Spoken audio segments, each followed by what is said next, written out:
ที่แม่นตัวนี้บ่ตัวนี้บ่โอ้แม่นแล้วนี่มันบ่ได้เปิดแม่นแหละไผแม่นแหละไผมันบ่แล่นไผน่ะมาอยู่เขาว่าเคี้ยวอยู่เทิงพุ่นบ่เขาว่าสายขาดอยู่เทิงคันแป้งก็บ่แพง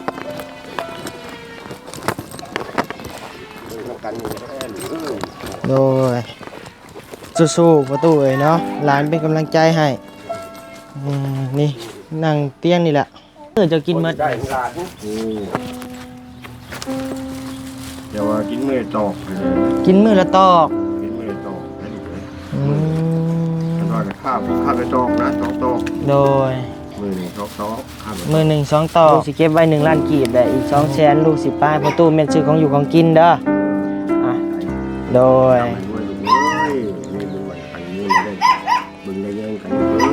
โดยเฮาเข้ามาในมื้อนี้ก็บ่ได้วางหยังหลายประตูเนาะเฮาวางแต่อยากให้ทางประตูอยู่ดีมีแห้งให้ทางประตูมีความสุขเนาะอยากให้มีกำลังใจสู้ต่อไปแหละประตูเอ้ยเนาะเฮามาในมื้อนี้ก็เป็นในนามสะพานบุญเนาะก็ขอบใจทางผู้รักผู้ใหญ่เพิ่นที่ว่าเพิ่นสงสารเมตตาบักหำเลยกับประตูเด้อก็มีแต่อยากให้ทางประตูอวยพรให้เพิ่นอยู่ดีมีแห้งแหละเนาะเลยเนาะทางบัดนี้ก็ขอบใจทางผู้รักผู้ใหญ่ทางแม่ใหญ่ใจดีแล้วก็ทางช่องท่านเด้อเนาะที่สดซอยทางประตูกับหลานเนาะทางบัดนี้ก็ขอบใจขอให้แม่ทั้งสองอยู่ดีมีแห้งพร้อมด้วยครอบครัวร่ำรวยเด้อเนาะ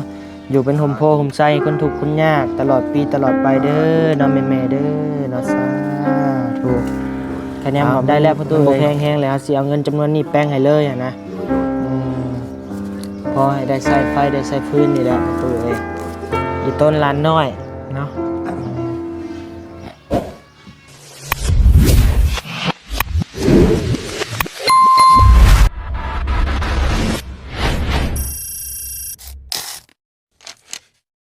เป็นยังไงนะโอ้ยนอนส่งค่าน้ำมักจับโอ้ยร้านข่อยพี่น้องเลยจะไปแย่เอายังทานอาหารสบายดีทุญ่าทุญ่าทุญ่าโดยโอ้ยเนาะเกือบแม่นค่าน้ำมักจับเนาะเนาะโอ้ยโดยแม่ป้าโตฮัตเตมาเตน่าบอกประตูหาอย่างเข้ามาโดยกินข้าวกินน้ำเลยบ่กินก็มีต้มมีกินต้มมีกินกันอย่างเข้ามาโอ้โดยย่างมาแต่จังโมงแต่ฮอดหาไก่ย่างมาเลยแบบหมอนำแบบเอารถไถจากน้ำพอดีมามรถไถโอ้เขาเวียงอย่างนี้หมอเวียงโดยโตบ่าวเวียงเพิ่นเข้ามามื้อวานนี่บ่บ่าวเวียงกันไปจากน้ำมาเฮือนมันนะเวียงในบ้านนี่แหละโดยป้าโตพี่น้องเอ้ยเป็นนางเพิ่นบ่เป็นหยังประตูเอ้ยเฮาอยากไปเบิ่งพื้นเบิ่งไฟจำมันเพในบ่อนใดอ่ะนะโดยใช้พาไปเบิ่งเนี่ยปะมันอันเพิ่นมากวดเบิ่งว่าเพอยู่บ่อนใดเพิ่นกองเตอร์ยังมันมีครบหมดบ่ประตูโดยโอ้พี่น้องเอ้ยเนาะเอาพี่น้องเอ้ยกราบทักทายสบายดีและสวัสดีพ่อแม่พี่น้องหมดทุกคนเด้อพี่น้องเด้อเนาะทักทายสบายดียามบ่ายพี่น้องเอ้ยเนาะบ่าย1บ่าย2เด้อพี่น้องเด้อเนาะไปได้อยู่บ่แลหาประตูได้อยู่อ๋อได้อยู่เนาะโอ้ยหลังกงมันละพี่น้องเอ้ย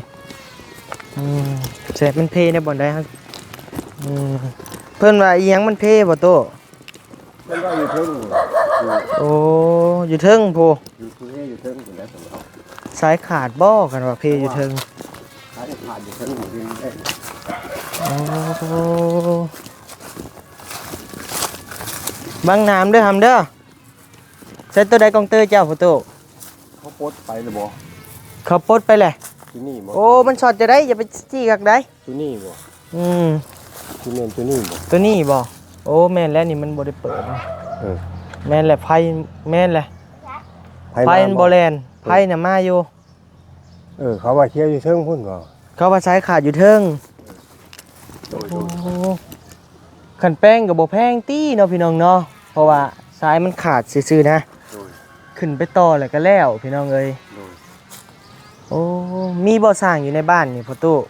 นี่ไง มีอยู่ โดย เพิ่นอยู่ใกล้บ่ อยู่เพื่อนลุม โอ้เอาเดี๋ยวจังว่ากันอีกเทื่อนึงเนาะพ่อตู้เนาะ โดย ถ้าว่ามีสร้างก็ให้เพิ่นมาแป้งให้เดี๋ยวเฮาสิจ่ายให้เนาะ โดย เพราะให้มีไฟเข้าบ้านเข้าเฮือน โดย โอ้ยเนาะแต่กระบะพี่น้องเอ้ย โดย เออถือว่ากองเตอร์มันนี่ไฟยังมาปกติอยู่พี่น้องเอ้ยเนาะบัดนี้กดเบิ่งละ โดย สายเดินเข้าเฮือนนี่แหละมันอาจจะเพ่พี่น้องเอ้ยเนาะ ใช้เชิงไปแล้ว เพิ่นว่าสายตัวเทิงพุ่น ใช้เชิง โอ้มันเพ่เฮิงเลยบ่พ่อตู้ ถึงtừเวสว่างดำนาพุ่น โอ้เลยปาเลยบ่มีเงินแป้ง บ่มีเงินแปลงเลย บ่ได้เคยถามเพิ่นบ่ว่าแป้งประมาณเท่าไหร่ ถามเลย บ่มีเงินเลยก็แล้วเลย เด็กยาบ่ถามเลย โอ้เอาไปสับไปเฮือนไปซ่านเฮาพุ่นแหละสับประตูเอ้ยเนาะ ไปดูไป ระวังน้ำเด้อบ่ใส่เกิดเด้อ คือป้าใช้สิ พี่น้องเอ้ยเราเกิดเสียบ่ บ่ป้าเนี่ย ไปในเฮือนพี่น้องเอ้ยเนาะกองเตอร์นี่มี โดย กระดานไฟมีสายไฟก็มีแล้วแต่ว่ามันขาดเพิ่นว่าพี่น้องเอ้ยเนาะ โดย เออ เจาะลุมเจาะลุม โอ้ยเป็นหยังอันนี้โอ้ยพี่น้องเอ้ยเอาพี่น้องเอ้ยแม่กันสั่นก็สิตายแล้วล่ะ อยู่ดีๆก็คอหักไปพาเฮาขึ้นไปเบิ่งเทิงเฮือนมึงดูเบิ่งเฮาสิไปเช็คเบิ่งให้เฮาก็พอเป็นอยู่คะแนนมันมาฮอดเฮือนแหละ โดย คะแนนว่ามันยังอยู่รักเซาเลยเฮาบ่กล้าเนาะ ป้าคุณบอกเอา ไปขึ้นได้บ่โอ้ยังแข็งแรงอยู่ซั่นน่ะพี่น้องเอ้ยใครแต่ว่าสุขภาพทั้งพ่อเพิ่นนี่ก็ยังแข็งแรงอยู่พี่น้องใส่ป้ายเฮือนนี่คือมีฮอด2อัน บอกไปไหนเลยลูกป้ายเก่าป้ายใหม่เลยไม่ออกเลย โอ้เออ ไม่ใช่ป้ายใหม่ เบิ่งน้าบ่าวขึ้นก่อนเด้อจะขึ้นได้บ่หาม ได้หรอ เอ้ยโอ้บ่มีหยังเลยเนาะอยู่เฮือนกันเนาะ นี่ได้ลูก อันนี้บ่กระดานไพ่ นี่เลยกระดา เบิ่ ษ งโอ้ไพ่บ่มาเนาะ มาบัวเลยอ่ะ ไพ่มิดจิรีเลย โดย โอ้นี่เป็นสายเข่าเนาะ โดย เดี๋ยวพี่น้องเอ้ยอันดับแรกเขาต้องเช็คสายนี่เขาเพิ่นเช็คให้แล้วบ่เพอสายนี่มันเก่าแล้ว บางเทื่อมันรุดอยู่ใกล้ๆนี่เฮานี่ก็มีบางเทื่อ โดย อืมอันคันย่างไปเอื้อนสร้างนี่ใกล้บ่พ่อโต ไกลเจอไร อืม ตีลงไปค่อยนี่หมดค่อย โดยเอาแล้วซั่นน่ะเอาเดี๋ยวจังว่ากันเนาะพี่น้องเนาะเพราะว่างบ เอาหมดเนาะกินเลย เพราะว่างบน้ำบานิวนี่ก็ยังเหลืออยู่บานิวซื้อเครื่องซื้อของมาก็ยังเหลืออยู่พี่น้องเอ้ยฮ้อนเนาะประตูเนาะมื้อนี้เนาะ ค่อยเลย บ่เมื่อคืนนี่เขาคือเห็นแต่ย่างไปผู้บ่ย่างเข้าอันไปหน้าคือเก่า ยังไปหน้า นั่งลงครับนั่งลงนั่งลง นั่งลงนี่โดย ทอดนอกเกิดทอดยังออกหน้าไปแล้วคืนนี่ นั่งงามๆนั่งงามๆห้ามสิออกห้าม นะครับนั่งคือพอนี่ นั่งคือพ่อนั่งไว้ ท่านนั้นคะแนนบ่มีพอตู้นี่ก็จักเพิ่นสิไปตกอยู่ในมือไผพี่น้องเอ้ยเนาะ จักเลย คันตกอยู่ในมือผู้ดีก็ดีพี่น้องเอ้ยคันไปตกในมือโจรมือหยังก็โอ้ยพี่น้องเอ้ยจักสิมีชีวิตอยู่หรือบ่น้องเพิ่นก็ได้พอตู้ซื้อในใดเกาะเฮายังบ่ได้ถามเลยฮะ บีบ พอตู้บีบ แม่น โอ้พี่น้องเอ้ยเนาะคะแนนบ่มีพอตู้เพิ่นก็จักสิไปเป็นแนวใดพี่น้องเอ้ยจักสิอยู่ได้แนวใด ลูกนั่งจุ๊บเยอะ อย่านอนพี่น้องเอ้ย นั่งเพื่อนจุ๊บเยอะผม เฮาลืมประตูเอ้ยลืมเอาส่งเสือมาให้เพิ่น โดย ขอโทษน้ำลายๆเนาะ โดย ลืมมาลีอะรอนี่แหละหนังงามๆบักครับหนังงา นั่ ม งตุ๊จีนั่งที่หันเด่นเลยอย่าดื้อที่เพิ่นนั่งตุ๊นั่งข้างนอกพอนี่ผมพอเลยนั่งข้างนอกจุ๊บเยอะเพิ่นเอาขนมมาใส่นั่งจุ๊บเยอะลูกนั่งดีอย่าเพิ่นดอก นั่งทีนั่งที กะโฟโต้มื้อคืนนี่กันขับไปหน้าผู้บ่เป็นหยังก็ต้องขับไปนอนพุ่นโฟโต้ มันยากน้ำไผ่น้ำเนี่ยลูกอยู่เฮือนน่ะ โอ้ บ่มีน้ำบ่มีไผ่ใช่ไปเลย อยู่พุ่นก็ยังว่าพอมีน้องมีแนงไป มี บ่ หนองกินน้ำหนองเขาแหละ กินน้ำน้อง น้ำหนองเขาเล โอ้ ยน้องป้า หน้าอยู่ใกล้กันเด้ โดย ตัวไว้ โด เอา ย ไปตักกินอยู่หั่นแหละกินหนองนี่ เรือผู้ตู้อยากได้อันเป็น ครับ แนวแรกในเฮือนในชาตินี่อยากได้อีหยัง ท่านอยากได้ในเฮือนในชาตินี่คือหนึ่งมากกับในน้ำสองมากกับไผ่สามมากกับอยากได้เฮือนนี่กันแหละ โอ้ อันใดท่านโบพ่อกันอยู่เลยลูกไป โดย ลูกชายกัน โดย อันจะได้อ่า แต่ว่าในเฮือนนี่มีคนนอนบ่ผู้ตู้ลงไปนอนพุ่นน่ะ บ่มีเลย บ่มีเลยปะห้างเลย พระเลยลูกก็ไปตัดอ้อยลูกไปลูกชายกัน โดยอันดับแรกนี่อยากได้น้ำเนาะประตูเนาะพอได้ใช้ได้จ่ายเนาะ โดย แล้วก็ห้องน้ำซะเอาคิดว่าเนาะ โดย พอได้ใช้พี่น้อง โด เลย ย โดย ห้องน้ำนี่ก็ โดย คันเฮ็ดซ้ำเฮือนน้อยๆนี่ก็เอาค่าสร้างก็3 ล้าน โดย ค่าอุปกรณ์ก็บ่เกิน10,000ปลายดอกพี่น้องเอ้ยเนาะ10,000ปลายนี่แหละ โดย อืมก็สิว่าแพงบ่ก็บ่แพงปานใดพี่น้องเอ้ยเนาะพอพังอยู่คันว่าน้ำในนี่ก็อันหมดอยู่คันสิเอาหมดโยกเนาะก็สิโยกบ่ได้อีกเนาะประตูเนาะ โดย อยากได้คะแนนมันได้ก็อยากได้หมดมีได้เลยเนาะ โดย ได้น้อยสำได้สำหนึ่งก็ได้ดอกเนาะ โดย อืมเอาก็จังว่ากันในเรื่องน่ะพี่น้องเอ้ยเนาะก็เรียกว่าจังใดก็จังว่ากันอีกเทื่อนึงเนาะพี่น้องเนาะก็เห็นแล้วก็อีต้นบัดนี้ก็ได้พอตู้เลี้ยงเดี่ยวพี่น้องเอ้ย โดย เลี้ยงหลานและอีต้นมอน้อยนี่ดับพี่น้องเอ้ยเนาะทางบ่นิวก็ได้ เรื่องร้านน้อยนี่แหละ ในนามสกัดในนามสะพานบุญเฮาเข้ามาเบิ่ง โดย แยงกะจักสิบ่ฮู้ว่าสิซอยได้ซำใดพอตู้เอ้ย โดย ซำนี่แหละเบิ่งผู้รักผู้ใหญ่เพิ่นเนาะ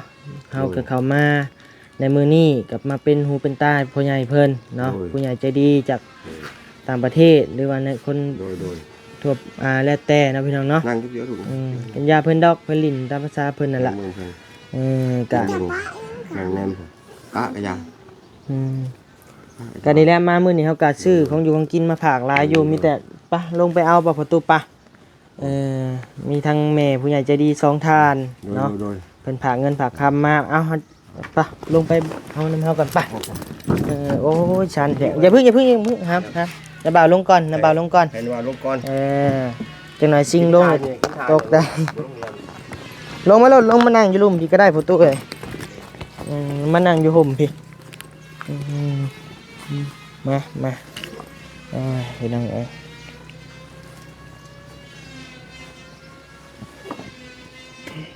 มันเข่งมันแข็งขานี่ โดย เจ็บเอว โด ต้อย งกันย่างคือๆไปมัน โอ้คือว่าอะไรเนาะโรคภัยไข้เจ็บพี่น้องเลยเนาะของปัญญาผู้เฒ่าเฮาวันนี้ก็ซื้อมาหลายเติบพี่น้องเลยเนาะของอยู่ของกินก็ได้ต้องปุ๊บอึ๊บประตูขอบแล้ว โดยหิบเอากันประเด็กเป็นนัวอันนี้ก็น้ำมูกน้ำมันน้ำปอกน้ำปลาเป็นนัวนั่นนี่แล้วก็อันนี้ก็ไข่โดย ไข่ได้อยู่บ่ ไปใกล้ไปเลย เดี๋ยวจริงๆซอยอันนี้ก็มีเบิ่งเฮาจับให้ตัวนี้เอ้าเป็นยังอีกแหละโอ้ยพี่น้องเอ้ยเนาะขึ้นจากลอยก็ลอยอันนี้ไม้กันสั่นพี่น้องเอ้ยเริ่มตายแล้วบอลี่ซื้อให้นี่กลับปะสิข่าวหา6 เดือนแหละมันเก่าเลยพี่น้องเอ้ยอันนี้ก็เป็นสิ้นแห้งบ่ตัวเอ้ยเนาะสิ้นแห้งหมูกินได้บ่สิ้นหมู ได้ นี่สิ้นหมูนี่ โดย สิ้นแห้งหมูปะ ได้ ผู้แลไปนั่งอยู่เตียงก็ได้ป่ะผู้ตื้อปะ ได้ โอ้ยพี่น้องเอ้ยเนาะเห็นเลยก็ได้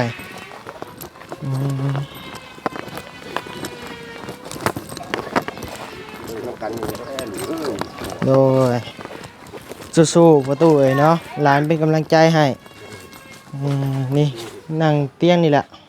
พออยู่ได้หลาน ไฟพด ลูกไปพอลูก ไฟพดตู้เป็นหนังนั่นก็ได้เดี๋ยวเราตั้งกล้องกัน แล้วนั่งพี่ลูกมานั่งพี่ พูดนั่งสนพูดก็ได้ประตู ลูกป้าหัวเด็กไปเลยเบิ้งข่าวเห็นการเลย โดย ใครแต่ประตูเพิ่นแข็งแห้งพี่น้องเลยเนาะ โดยยังบืนไปอยู่เลย เลยจกเบิ่งดูประตูอันชิ้นแห้งนะซื้อมา3หมัดบักใหญ่น่ะเพราะว่าเฮาสิซื้อของแห้งมานี่ย้อนว่าประตูนี่บ่มีตู้เย็นพี่น้องเอ้ยเนาะ แม่น โดยน้ำมัน โดย อันนี้ก็น้ำปลา โดย ขนอประตูก็กินอยู่บ่นี่ขนอหมูนี่ ได้อยู่ อันนี้ก็เป็นนัว โดย เป็นนัวซื้อมา2ซองผมบ่เกลือนั่งลงครับนั่งลง นั่งพี่ลูกนั่งพี่ ไปนั่งข้างประตูไว้ นั่งข้างพี่ว่านั่งข้างพอพี่ว่า โดย นั่งกินข้าง แล้วเกลือ โดย อันนี้นมบักลาเพิ่น โด นี่ ยโดย แกเพิ่นดูดรถนะประตูแกเพิ่นดูดรถ นี่ใส่แกเบิ่งดูสิ้นแห้ง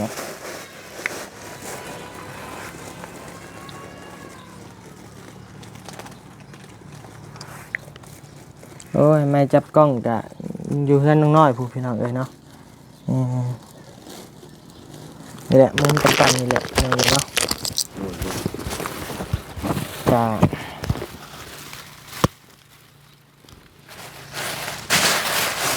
พี่น้องเอ้ยเนาะชามตอบบางไงเลยจ้องมาให้เพิ่นเบิ่งมึงดูนะประตูโดย โดย ได้แล้วเอาลองใส่ถุงแม่นอันมันอยู่ได้หึงอยู่ตี้เนาะประตูเนาะอันนี้เนาะ โดย เจ้าว่าจักมื้อเจ้ากินหมดอันนี้ โอ้เดี๋ยวว่ากินเมื่อตอกเลย กินมื้อละตอก กินเมื่อตอกได้หรือเลย อืม มันก็คาบไปตอกนะ2ตอก โดย มือหนึ่ง2ตอกคาบไป มื้อหนึ่ง2ตอก โดย โอ้ ผมเลือกไปดอก2คนคนหลานนี่ โดย ร้านคนหนึ่งแบบไปอยู่น้ำยาแรงวันเนี่ยก็แล่นเมื่อ โดย ยาเมื่อเนี่ยก็แล่นเมื่อ โดยอันนั้นเด้อประตูเด้ออันนี้ก็เป็นเงินของผู้รักผู้ใหญ่ใจดีเพิ่น โดย สองท่านเนาะมีทั้งแม่หักใจดีเพิ่นอยู่ทั้งต่างประเทศ โดย อยู่ฝั่งไทยเนาะแม่ผู้หนึ่งเพิ่นให้นั่น500 บาทเด้อประตูเด้อเพิ่นฝากมา500 บาท โดย แล้วก็อีกแม่ผู้หนึ่งเพิ่นฝากมา 2,000 บาทเนาะมันก็ตกอยู่เป็นเงินกีบกับล้านกว่าๆพุ่นละอันผู้เฒ่าเอ้ยเนาะแต่ว่าลูกหลานซื้อเครื่องมามื้อนี้ก็ โดย หมดอยู่ในลิมาตก็หมดอยู่300,000กับ 4,000พี่น้อง หมดอยู่300,000กับ 4,000 กีบแล้วก็ โดย ชิ้นแห้งนี่ลูกซื้อหมดอยู่150,000 กีบเด้อพ่อตุเด้อ โดย ก็ยังเหลือเงินอยู่เบิ่งเด้อสินับเด้อ1 2 3 4 5 6 7 8 9 10 11 12เหลือเงินอยู่ล้านสองเด้อพ่อตุเด้อ โดย ล้านสองก็ตกเงินบาทอยู่ประมาณ2,000 นี่แหละ 2,000 หรือว่า 1,900 นี่แหละพี่น้องเอ้ยเนาะมันอยู่ก็บ่อยากจื้อพอเรทเงินมันขึ้นมันลงอยู่เนาะก็ยังเหลืออยู่เงินประมาณ 2,000 บาทพี่น้องเอ้ยเนาะนี่แหละทั้งแม่เพิ่นว่าคะแนนว่าเหลือเท่าใดก็มอบให้พ่อตู้เลยแต่ว่าทางพ่อตู้เพิ่นก็อยากได้น้ำอยากได้ในเนาะ โดย อยากได้น้ำอยากได้ในแหละทั้งมวลเฮาก็สิหาวิธีทางช่วยเหลือพ่อตู้เด้อและเงินจำนวนนี้ลูกสิเก็บไว้ให้พ่อตู้ก่อนเด้อ โดย และถ้าว่ามีทางผู้ใหญ่ใจดีเพิ่นอยากสดอยากซอยมาเรื่องน้ำเรื่องในแล้วมันก็สิสมทบเจ้าน้ำเจ้าในพ่อตู้เลยเด้อโดยหรือว่าทั้งบางเทื่อทั้งเบาลี่ทั้งอ้ายเฮาอันเพิ่นมีงบมาก็สิสมทบใส่กันเลยเจ้าน้ำเจ้าในให้เจ้าเลยเด้อ โดย อยากได้อยู่บ่น้ำใน ได้ โอ้โดยกับพ่อตู้กับมีแต่ลูกหลานก็สิป้าให้พ่อตู้ไว้ใช้ก่อนเด้อจักเล็กจักน้อย โดย 1 2 3 4 5 6 7 8 9 10 11 12เดี๋ยวลูกสิเก็บไว้1 ล้านกีบเด้อ โดย ลูกสิเก็บไว้1 ล้านกีบแหละอีก200,000ลูกสิป้าให้พ่อตู้แม่นซื้อของอยู่ของกินเด้อใจ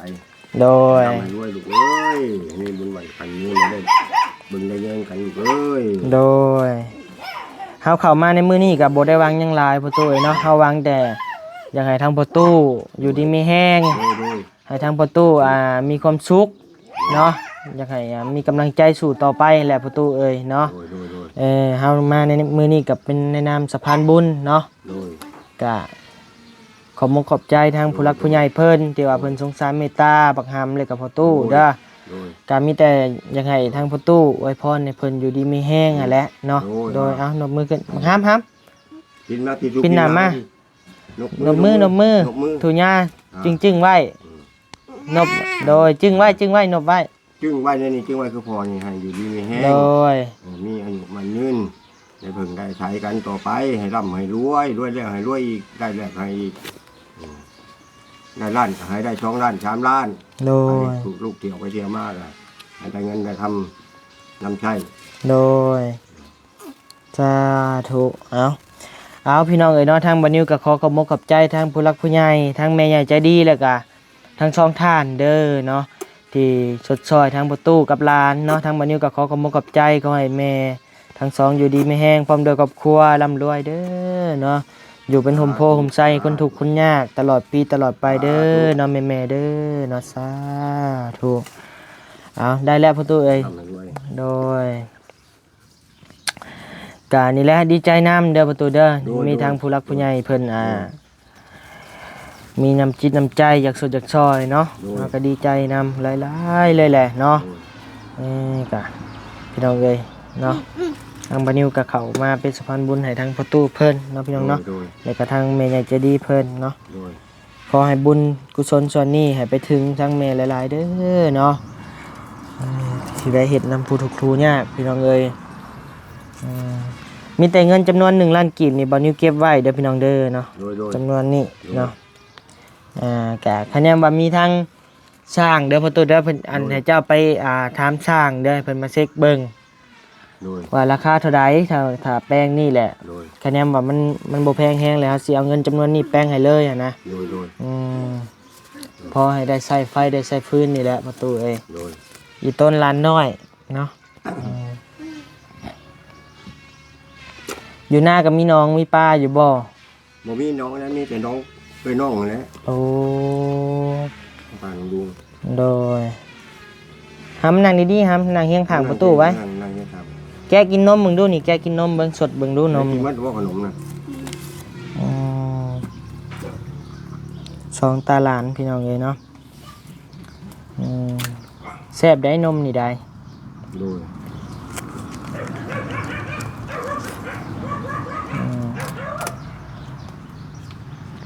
ดีใจได้พี่น้องเลยเนาะบานิวเห็นทางผู้ใหญ่เป็นเมตตาก็ได้เนาะ โดย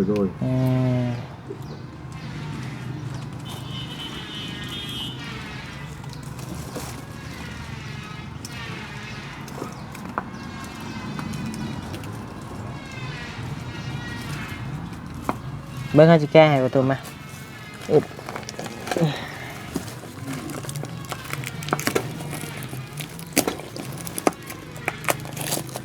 เอาปากคำมาเบิ่งน้ำบาดเจ้าให้เด้อ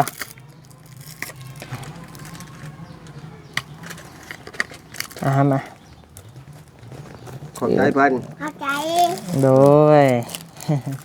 อันนี้ทางประตูก็กินแล้ววะ ได้ กินได้เนาะเบิ่งเอาซิมมึงดูพอมีเหือมีแห้ง ขอบใจ พี่น้องเอ้ยเครื่องจำนวนนี้กับประตูใส่ได้ประมาณจักเดือนประตูฮอดบ่เดือนบ่ฮอดดอกเฮาเบิ่ง ทอดเดี๋ยวเราขึ้น ฮอดบ่ ทอดเดี๋ยวนี้เรา โดยไข่นี่บ่ฮอดแล้ว ไข่นี่สิบ่ฮอด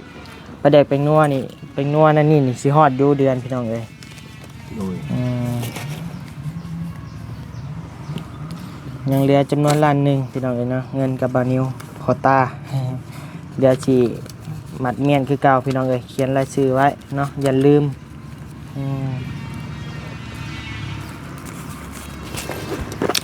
คือเป็นไปได้ก็อยากเห็นน้องน้ำข้างในพี่แลบานิวพี่น้องเอ้ยเนาะ โดย อยากให้ทั้งประตูเพิ่นสะดวกสบาย โดย เข้าห้องน้ำข้างในพี่น้องเอ้ยเนาะใช้ยางกระติ้วครับไปใช้ นั่งอยู่ เดี๋ยวจังหน่อยเขาสิเปิดโฮมแม่ทั้งแม่ใหญ่ใจดีให้พ่อตู้เบิ่งเด้อว่าเพิ่นเป็นแนวใดคนแนวใดหั้นนะให้เห็นหน้าเห็นตาเพิ่นเนาะพอได้เห็นหน้ากันบางเทื่อแม่เพิ่นมาพอได้เห็นหน้ากันพอได้ทัก